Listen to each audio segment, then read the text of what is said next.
Welcome back, everyone. Just wanted to share a quick update as far as our endocrine system unit. First off, the Quizlet, I did send out a remind about this, but I initially put the wrong due date on accident. It was mostly I was looking at this week instead of the next week, which is when our classes officially start back up.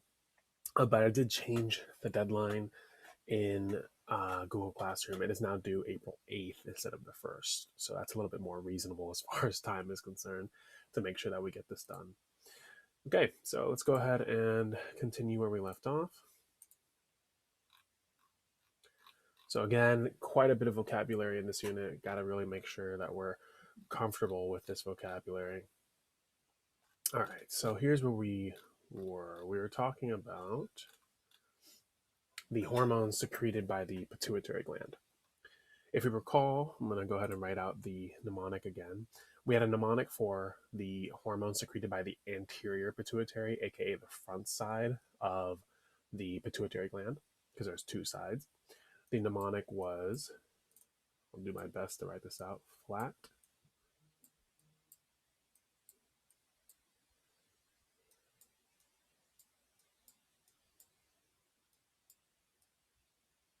pig.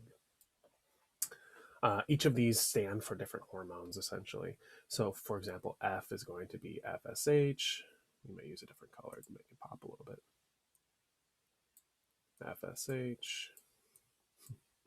L is going to be LH. We'll talk about what all these stand for in today's lesson.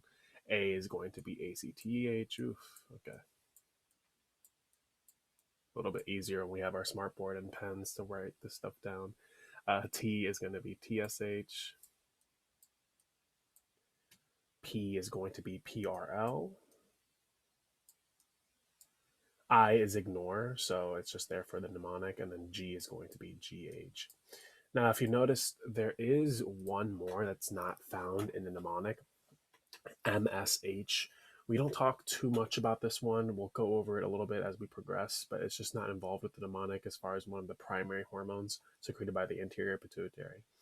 And if we recall, the posterior pituitary is going to secrete two of its own hormones. It's going to have ADH, also known as vasopressin, and oxytocin as well. Okay, so we're going to scroll down. Let's go ahead and clear some of this stuff out.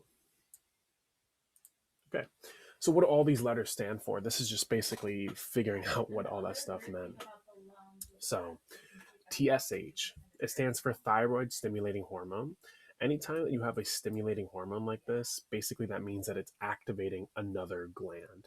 The thyroid is a tissue found right in the center of the neck. We're going to learn about that. It's a pretty important one for the endocrine system. So it just activates. This is a hormone secreted by the pituitary that's going to activate the thyroid. ACTH, adrenocorticotropic hormone. This sounds rather complicated and complex, but adrenocorticotropic is going to be more involved with the adrenal glands found on top of the kidneys. Follicle stimulating hormone, once again, you see that word stimulating. It's going to be indicating that it's involved with another gland. In this case, the follicle stimulating involves itself with the gonads, both men and women, of course. Luteinizing hormone, that's going to be a little bit more unique to women, and we'll get into that as we progress.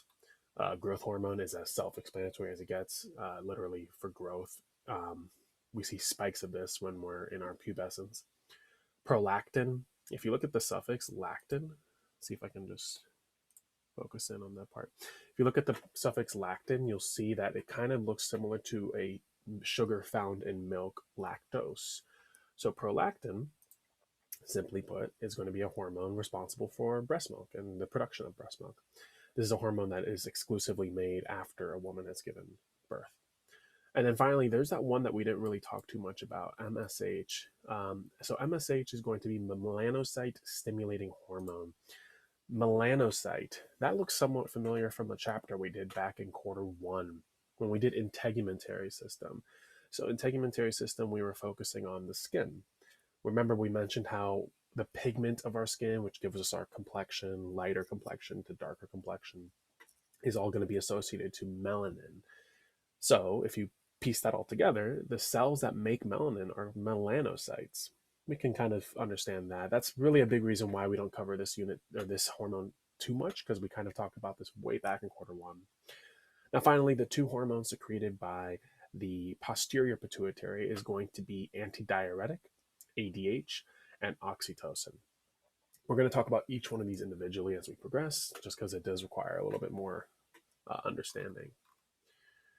All right. As far as this is concerned, hypothalamus and the things that secrete, we don't need to worry too much about this because this is definitely more domino effect than anything else.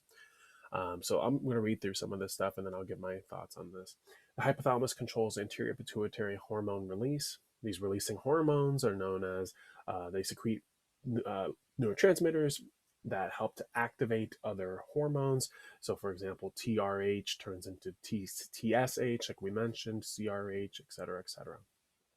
The long story short with this slide is that the hypothalamus, which if we go up a couple slides, let's just go back to here, and we're going to go focus right here. The hypothalamus, a structure that we talked about back in nervous system part 2, it controls, it's basically in charge of the entire endocrine system. It's like the master tissue.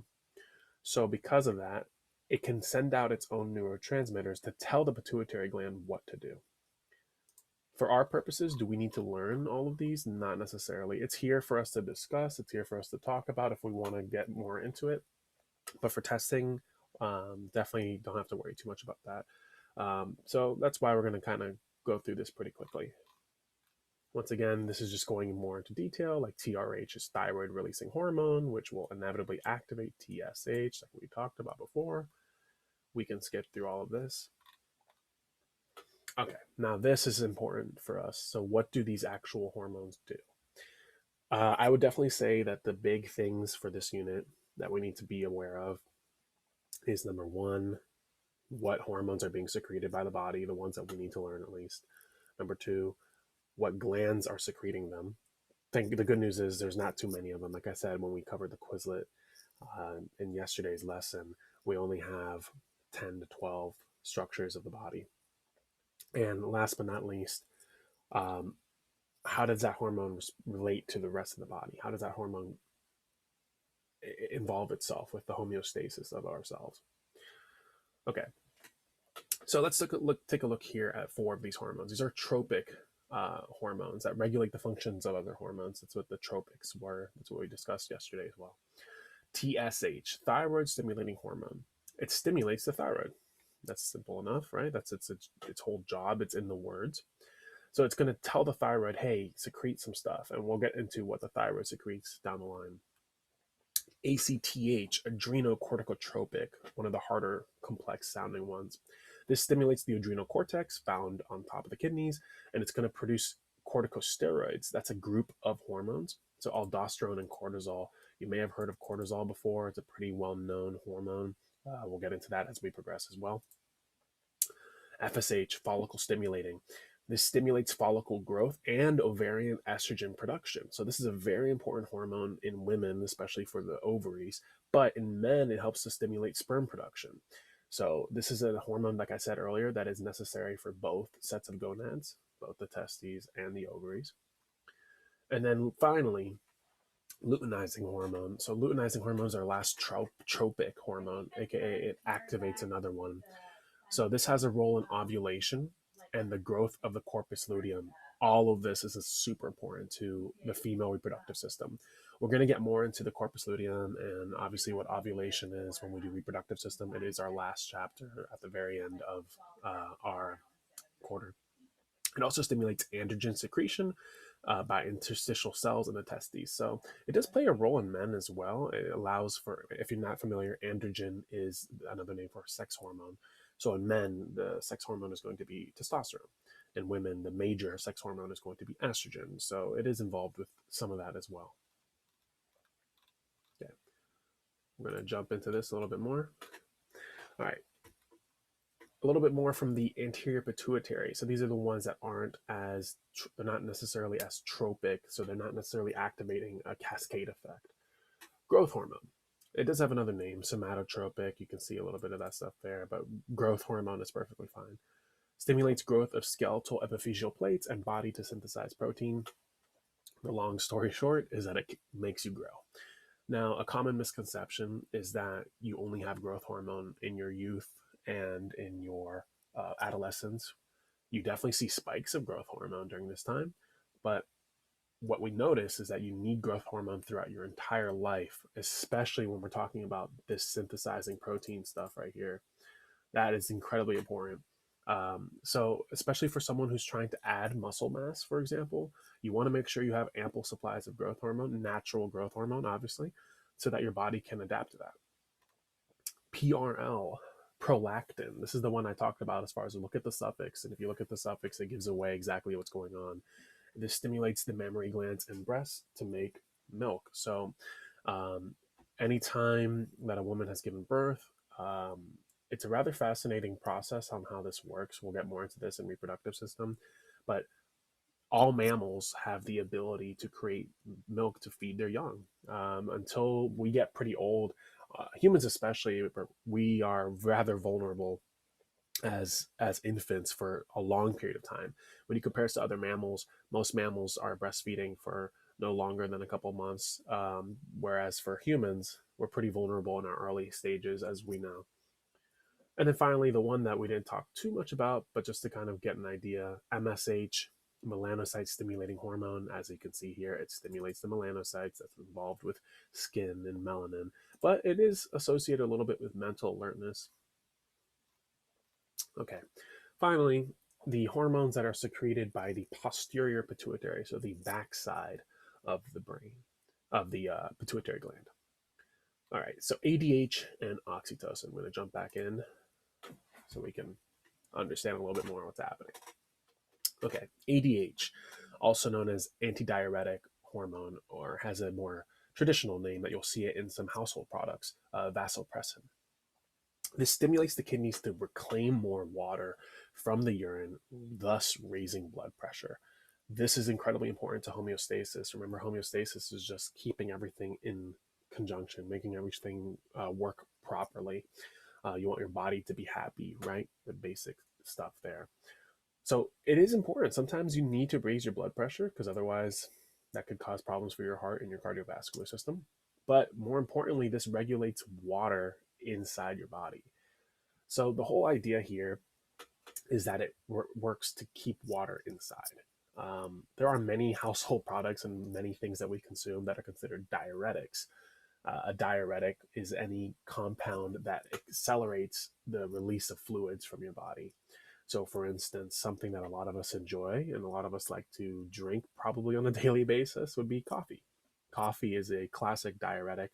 It forces your urinary system and your digestive system to accelerate. So, if you ever feel the need to go to the bathroom, maybe 30 minutes or so after drinking coffee, that's your reason why. So, ADH does the exact opposite of that. It keeps everything contained. And finally, oxytocin. Oxytocin is an incredibly important hormone as well, especially for its responsibility in women. It promotes contraction of smooth muscle in the reproductive tracts. So that's for both men and women, of course. We'll learn more about that as we progress into both digestive system and reproductive system. And then in females, it initiates labor. And it is also related to prolactin in the sense of helping to eject the milk from the breast. That initiating labor thing, that is probably the most important thing as far as its association to what we need to know. When a woman is in the late third trimester, so quite a bit of time has passed, everything's getting ready to come out, oxytocin levels spike. The oxytocin levels spike, and that's what's going to cause the rupture of the amnion, which is what we call, traditionally speaking, the water breaking, right? It's not literally water. But all of these things are cascading events that allow the woman's body to realize, hey, this is happening. So you'll see these oxytocin levels spike, amnion rupturing. You're going to see the muscles surrounding the womb start to contract, and that's what your contractions are, to try to force the baby out. And again, we'll learn all about that process when we do reproductive. This is once again showing us, I'm going to go ahead and focus a little bit here. This is once again showing us the brain structures that we need to be aware of, like the hypothalamus we talked a little bit about, but we're not going to get too much into that just because we learned that in nervous part 2. Pituitary, 100% we need to know. And then that little yellow gland right there, that's going to be the pineal. We'll get into that eventually. But here, this is a great picture to show because it gives us a better view on the pituitary gland. we're able to see some of the hormones that it secretes in the anterior pituitary, so the front side, the thyroid stimulating hormone, the ACTH, the adrenocorticotropic, the FSH, for instance, and it's activating these particular glands. So it's telling these glands, hey, it's time to do something. So it's a lot of these hormones are very much so domino effect. They rely on each other in order for them to work together to activate another part of the body. Okay. All right, so thanks for listening to today's lesson. We'll continue progressing forward. As you can tell, page 13 to 41, we're making good progress. But if you have any questions, jump into a Google Hangout office hour time, and I'll make sure to help you guys out. All right, thanks.